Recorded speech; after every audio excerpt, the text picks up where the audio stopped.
People tell you to look a liar in the eye. Dead wrong.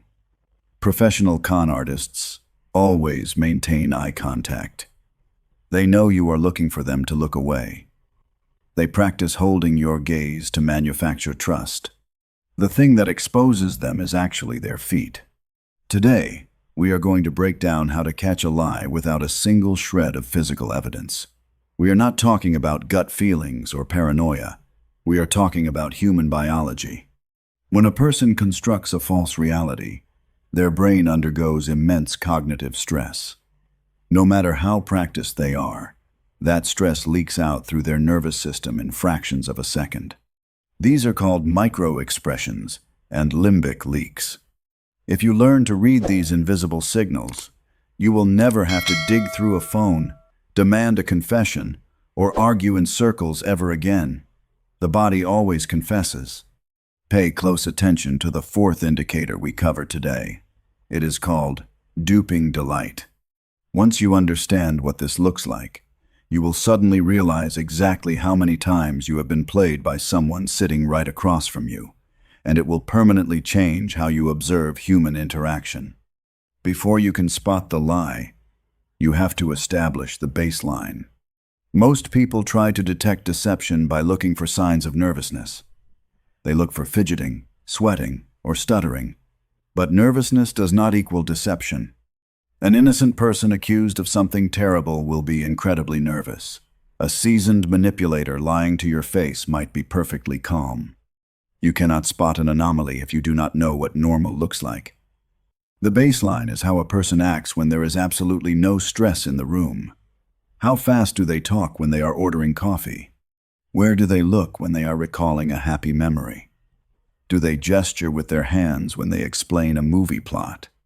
You establish the baseline by asking them normal, harmless questions. Once you know their baseline, you are not looking for nervousness. You are looking for deviation.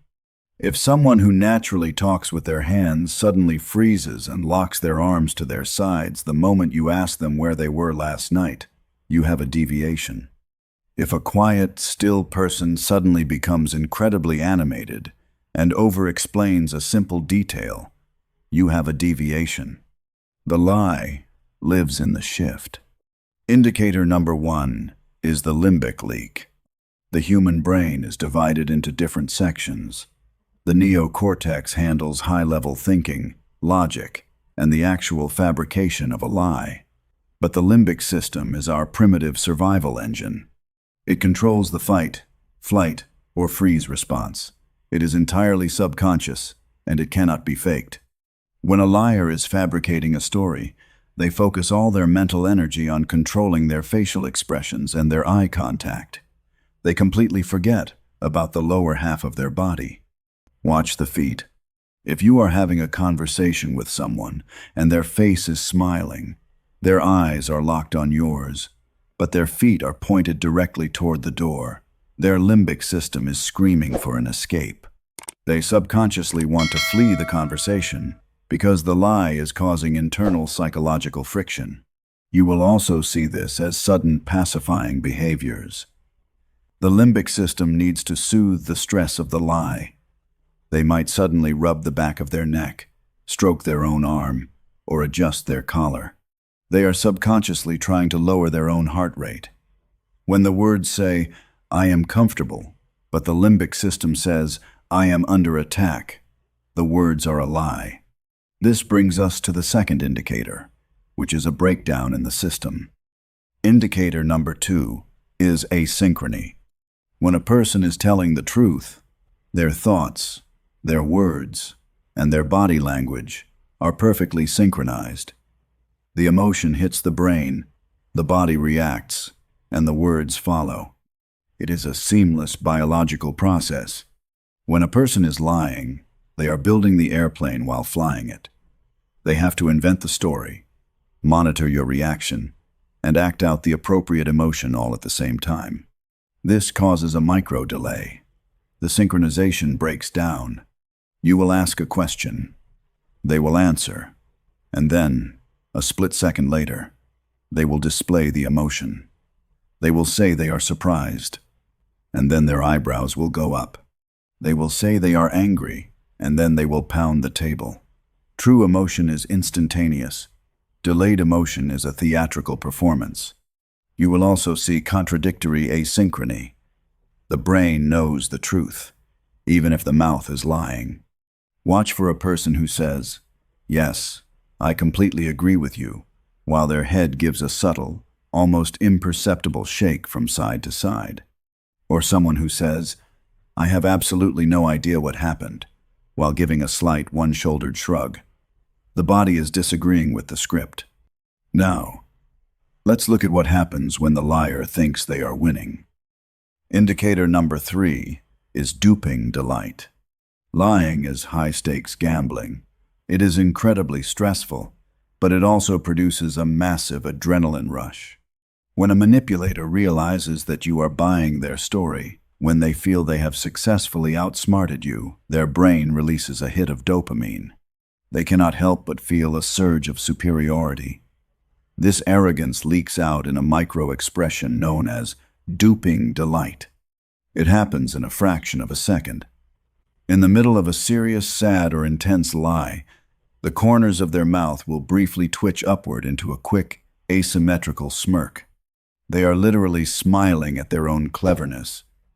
It is the most chilling micro-expression to witness because it is a flash of pure, unadulterated contempt for your intelligence. If you are confronting someone about a serious betrayal, and right as they give you their excuse, you catch a micro-smirk flash across their face. Stop the conversation. You have your answer. They are not sorry. They are entertained.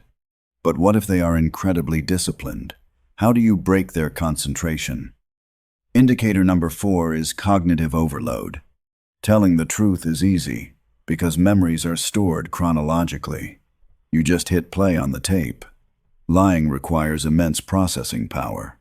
The liar has to remember what they fabricated, ensure it doesn't contradict reality, and track what you already know. If you want to catch a highly intelligent manipulator, do not accuse them. Overload their processor. Instead of arguing, ask them to tell the story in reverse. Ask them what happened right before the end, and then what happened before that. A truthful person can do this easily because the memory is real. They can walk backward through the timeline. A liar will instantly stumble. Their cognitive load will max out. Watch their eyes when you do this. When people are thinking normally, they blink at a standard rate. When a liar's brain is working at maximum capacity to invent details, their blink rate will drop dramatically. They will stare unblinkingly as they process the lie. The moment they finish the lie and feel the danger has passed, their blink rate will suddenly skyrocket in a rapid flutter as the stress releases. Silence is also a weapon of cognitive overload. After they finish their perfectly rehearsed excuse, do not say a word, just look at them. The void will terrify them. A truthful person will wait for your response. A liar will panic in the silence and start over-explaining, adding unnecessary details that eventually contradict their original story. We need to stop relying on confessions. Manipulators will never give you the closure of a clean confession. They will gaslight you, they will twist the narrative, and they will demand that you produce hard evidence for things they know they did. The goal here is not to become a paranoid interrogator, analyzing every blink of your friends and family. The goal is to protect your reality when your intuition tells you that you are standing on shifting sand. You do not need their confession to know the truth. You just need to know how to read the data. When the words do not match the limbic system, when the emotions are delayed, and when the smirk of duping delight flashes across their face, the investigation is over. Take a moment and look back at the indicators we just covered. Tell me in the comments down below which one hit the hardest for you. Have you ever caught that split-second smirk on someone's face? If this video gave you a new tool to protect your boundaries, hit the subscribe button and like this video. We will continue to decode the invisible systems around you.